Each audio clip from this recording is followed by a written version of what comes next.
आप सभी का हमारे यूट्यूब चैनल स्टडी संगमेट ग्रुप पर स्वागत है। आज हम आपके लिए एक नया टॉपिक लेकर आए हैं, नंबर सिस्टम, जो सभी के लिए अनिवार्य होता है, संख्या पद्धति। तो सबसे पहले हम जानेंगे मैथ्स के फुल फॉर्म के बारे में, जो आपके सामने दिख रहा होगा। इसे आप नोट कर लीजिएगा। इसके बारे में हम चर्चा नहीं करेंगे, आपके सामने दिख रहा होगा मैथ्स का और मैथमेटिक्स का फुल फॉर्म। हम आगे अपनी चर्चा को बढ़ाएंगे। शुरू करते हैं अंक के बारे में कि अंक क्या होता है। तो अंक 10 ही होते हैं, 0, 1, 2, 3, 4, 5, 6, 7, 8, 9। इसी अंक से आप जितना चाहे संख्या बना सकते हैं। जैसे इंग्लिश अल्फ़ाबेट में 26 लेटर होते हैं, इससे आप कितना भी चाहे वर्ड बना सकते हैं। उसी तरह से गणित में 10 ही अंक होते हैं, इससे आप जितना चाहे संख्या बना सकते हैं। एक तरह से कह सकते हैं कि अंकों के मिलने से ही संख्या बनता है। जैसे 125 लिखा हुआ है, 125 एक संख्या हो गया। अब लिखा हुआ है नीचे कि 125 जो है ये 3 अंकों की संख्या है। 125 को संख्या कहेंगे, लेकिन 3 अंक जो आएगा ये तीनों यही है अंक। इसी को हम अंक कहते हैं, इसी को हम अंक कहते हैं। तो इसको 125 एक संख्या है, जबकि यहाँ पे अंक कहा जाए तो 1, 2 और 5 है, यही 5 है। मतलब बहुत सारी संख्या बना सकते हैं। अंकों के मिलने से यह जलक कह सकते हैं साधारण सिंपल रूप में कि अंकों के मिलने से ही संख्या बनता है।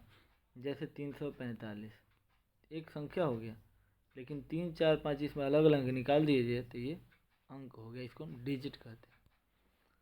आगे बढ़ते हैं संख्या के बारे में। संख्या 2 प्रकार का होता है, एक होता है रियल नंबर और दूसरा होता है इमेजिनरी नंबर। तो पहले रियल नंबर देखिए। रियल नंबर क्या होता है? लिखा हुआ रियल नंबर वास्तविक संख्या, परिमेय और अपरिमेय संख्याओं के समूह को वास्तविक संख्या कहते हैं। अब परिमेय संख्या क्या होता है? जिसे आप p/q के रूप में लिखते हैं, जहाँ q नॉट इक्वल टू 0 होता है, उसी को हम परिमेय संख्या कहते हैं। जैसे 3/5। अब अपरिमेय संख्या जिसको हम रूट से बाहर नहीं निकालते हैं, वह अपरिमेय संख्या होता है। परिभाषा की परिमेय और अपरिमेय संख्याओं के समूह को वास्तविक संख्या कहते हैं।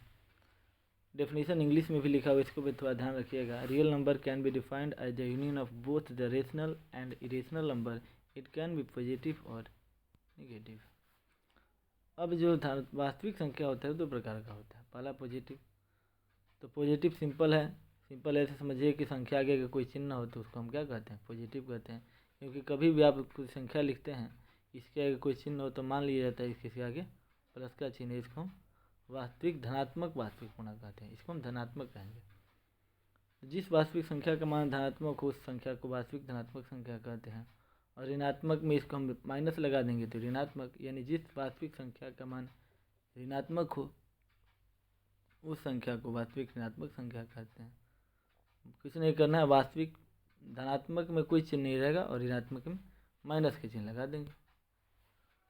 आगे बढ़ते हैं काल्पनिक संख्या। काल्पनिक संख्या को कहते हैं कि काल्पनिक संख्या एक सम्मिश्र संख्या है जिसे वास्तविक संख्या और काल्पनिक संख्या i के गुणनफल के रूप में लिखा जा सकता है। यहाँ i जो होता है ना, i जो होता है ये i बराबर √-1 होता है। i इसके बराबर -1 और पुनः स्क्वायर करेंगे, यानी i का पावर 4 लिखेंगे तो ये +1 हो जाता है। डिफिनीशन कर सकते हैं, an imaginary number is a complex number that can be written as a real number multiple by the imaginary unit which is defined by the property i²। इसको हम डिनोट करते हैं, it is denoted by i, यानी कि हम i से इसको सूचित करते हैं। अब काल्पनिक संख्या जो है इसको i से सूचित करते हैं। तो आपने पढ़ा होगा, ध्यान रखिएगा, आपने पढ़ा होगा वर्गमूल +4 का।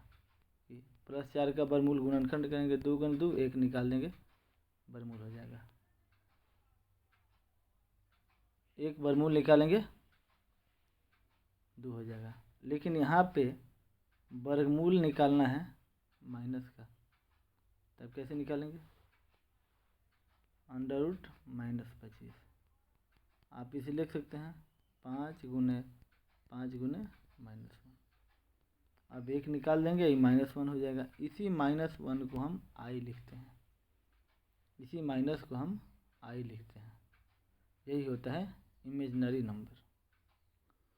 अब आगे देखते हैं, उदाहरण लिखा हुआ है कॉम्प्लेक्स नंबर का 3 + √-16। इसको कैसे बनाएंगे? 3 + √-16, इसको लिख सकते 3 + √-1, 16 का तो 4 निकाल सकते हैं, -1 को नहीं निकालेंगे। अब इसी -1 को आई लिखते हैं, यही होता है कॉम्प्लेक्स नंबर, यही होता है सम्मिश्र संख्या। और अगर काल्पनिक संख्या कहा जाए तो ये हो जाएगा 3i, यानी कि 9 √9 -9 √-9, ये हो गया काल्पनिक संख्या। तो फिर मिलेंगे क्लास में, और इस जितने भी परिभाषा हैं, जो भी हम आपके सामने कॉन्सेप्ट लेकर आएंगे उसको आप नोट करते रहिएगा। और साइंस का भी कॉन्सेप्ट रहेगा, उसे भी आपको लिखना पड़ेगा। फिर मिलेंगे अगले क्लास में। जय हिंद, तब तक के लिए।